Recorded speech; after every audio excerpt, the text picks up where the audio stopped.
Hi అండి, నా స్టైల్లో మిరపకాయ బజ్జీలు అరటికాయ బజ్జీ ఎలా వేస్తాను చూపిస్తారండి.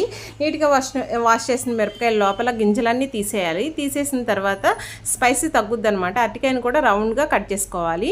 వీటి కోసం కప్పు శనగపిండికి 2 స్పూన్లు వరిపిండి వేసి కొంచెం వాము వేసి తగినంత సాల్ట్ వేస్తాను. మీకు కావాలంటే తినే సోడా కూడా వేసుకోండి.